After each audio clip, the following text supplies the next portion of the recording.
අපේ සිහින YouTube channel එකට ඔයගොල්ලෝව ආදරයෙන් පිළිගන්නවා.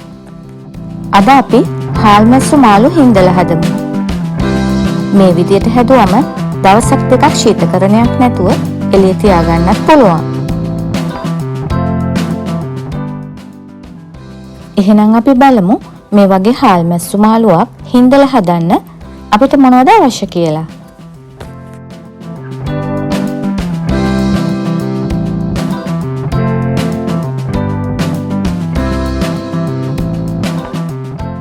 මුලින්ම ඇඹරුම් ගලකට හරි ග්‍රයින්ඩර් එකකට හරි ගොරක බික් 3-4ක් එකතු කරගන්න.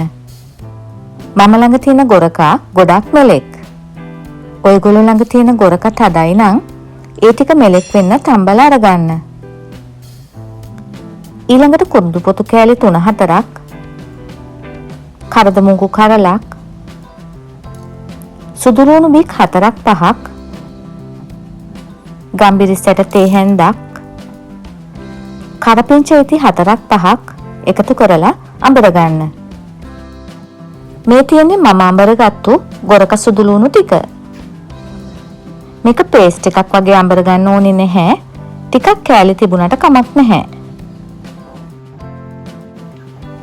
දැන් මැටි ඇතිලියක් ලිපේ තියලා ඒකට තෙල් මේස හැන්දක් එකතු කරගන්න. ඒ තෙල් ටික රත් වෙගෙන එනකොට උළුහාල් ඇට, එහෙම නැත්නම් උළුහාල් කුඩු, තේ හැඳි භාගයක්, රම්පි කෑලි 2-3ක්,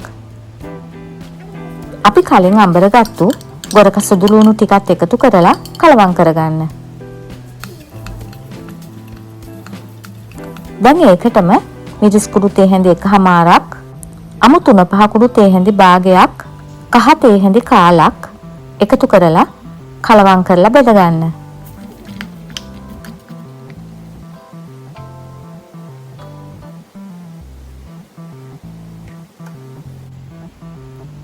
දැන් ලොකු ලුණු ගෙඩි භාගයක් එකතු කරගන්න. හාල්මැස්සු මාළු ටික කල් තියාගන්න ඕනේ නම් ලුණු එකතු කරගන්න එපා. දැන් අවුමිරිස් කරල් 2ක් පොඩියට කපාගෙන එකතු කරගන්න. දැන් ලුණු තේ හැඳි භාගයක් එකතු කරගන්න. දැන් ඔක්කොම හොඳට කලවම් කරගන්න.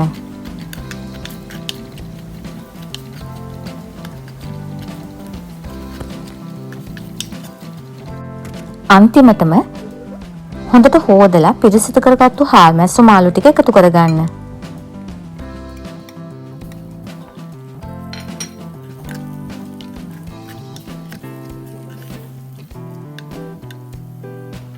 වතුර ටිකක් එකතු කරගන්න. මාළු ටික වැහෙන්නම වතුර දාගන්න එපා. ඊට වඩා ටිකක් අඩුවෙන් වතුර දාගන්න. දැන් ඇතිලිය දෙපැත්තෙන් අල්ලලා හොලවලා කලවම් කරගන්න. ඒ වගේම ලිපේ ගින්දර අඩු කරගන්න.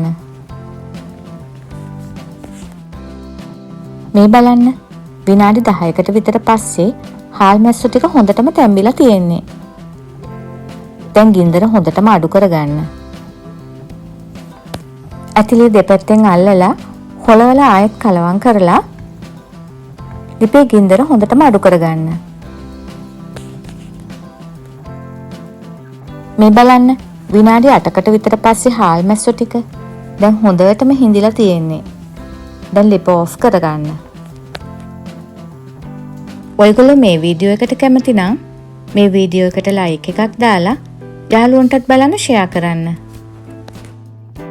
ඔයගොල්ලෝ තවම අපේ සිහින YouTube channel එක subscribe කරලා නැත්නම් මේ වීඩියෝ එක පහළ තියෙන subscribe button එක press කරලා ඊට පස්සේ එන bell icon එකත් all කරන්න. එතකොට මගේ වීඩියෝ එකක් දාපු ගමන්ම ඔයගොල්ලන්ට බලන්න පුළුවන් වෙයි. එහෙමනම් තවත් අලුත් දවසක තවත් අලුත් රෙසිපි එකකින් අපි හම්බ වෙමු. මේ වීඩියෝ එක බලපු ඔයගොල්ලෝ හැමෝටම ගොඩාක් ස්තුතියි.